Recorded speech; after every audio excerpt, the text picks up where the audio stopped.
Hey y'all. So in Baltimore, there was a 16-year-old girl that was implanted with birth control without her mom's knowledge or consent. We're going to look at this story, and then I'm going to tell you guys why this is very problematic and a little scary, okay?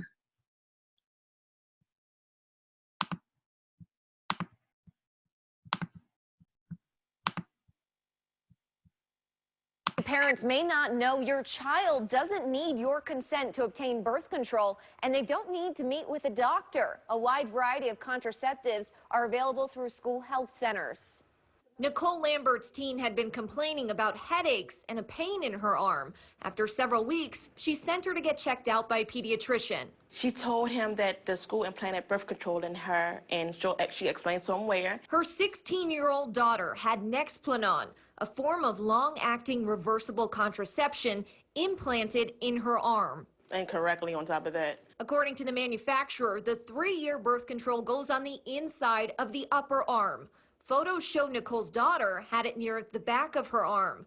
Nicole says the doctor recommended the implant be taken out immediately to avoid possible complications such as blood clots. I instantly started crying because just to hear that your child anything could happen to your child and you not even know what's going on, it's a scary feeling. The tiny tube was removed a few days later. Did you call the school?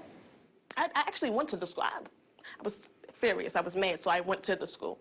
And the nurse told me, I don't have to talk to you about absolutely nothing. I'm like, that's my child. I take care of this child. You can talk to me about my child. And they put me out of the school. Nicole's daughter attends Digital Harbor High, home to one of the city's 17 school-based health centers. These health centers are similar to doctors' offices in schools. They give kids more access to health care, including dispensing birth control. Not every SBHC offers this, but of the ones operated by the Baltimore City Health Department, there were 164 users of birth control in the 2017 school year. This includes oral contraceptive pills, Nexplanon, also Plan B. Nicole's not opposed to preventing teen pregnancies. Stats show there's been a decrease.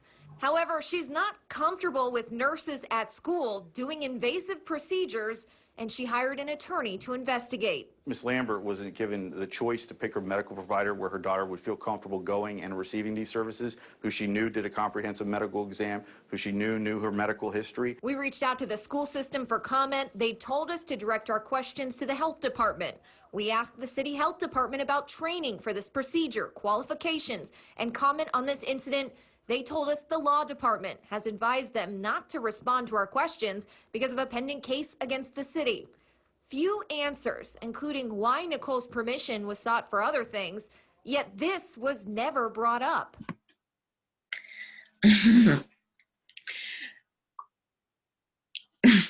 These people will seek your permission to send your child on a freaking trip to the museum, yet they can easily and readily inject your child with an implant, okay, full of hormones, and not have to ask your permission or your consent. I've told y'all, we are getting to the point, we're basically at the point where the schools, the government owns your children.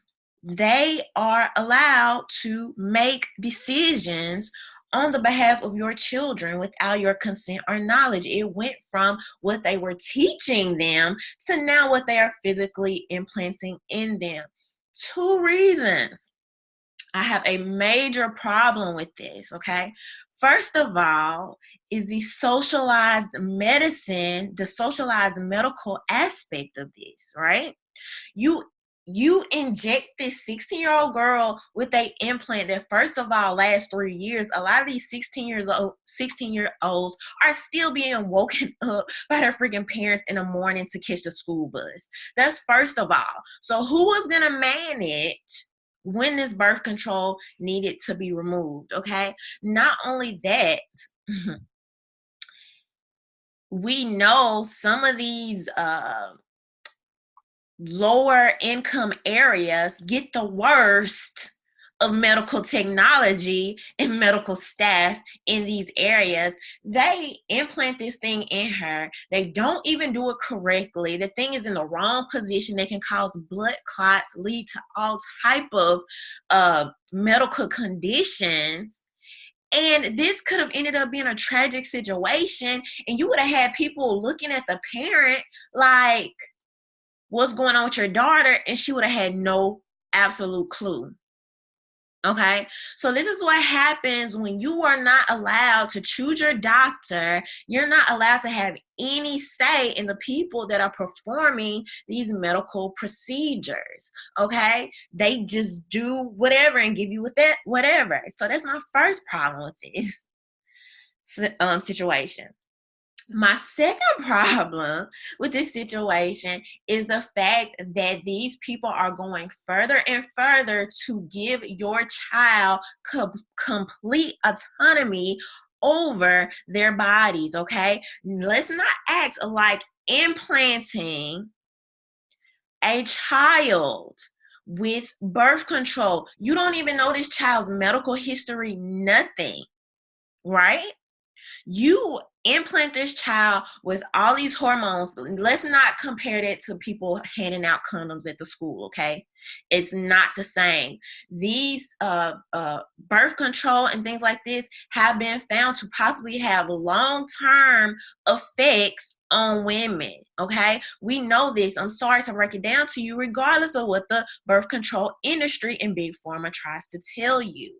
Not only that, they are literally making laws in states right now where without parental control, they are allowing children to be on gender changing hormones, and now they're making it where basically children are going to be allowed to remove their breasts, remove their penises without parental consent. Okay, this is happening in real time. You see here, children are being implanted with hormones, with birth control, without the parents' permission or even knowledge. So I've asked y'all, and I will ask you again, they are trying to give these children complete autonomy over their bodies and make everything between the child and the state, allowing these children to make adult, life-changing, long-lasting decisions. So it brings me to ask y'all again, if these children are allowed to have complete autonomy over their bodies, what is going to stop a child from saying, this same 16-year-old from saying, well, I want to have sex with a 40-year-old or a 50-year-old because it's my body, it's my choice? No difference. But those are my thoughts. Leave your thoughts below. Don't forget to subscribe. Bye.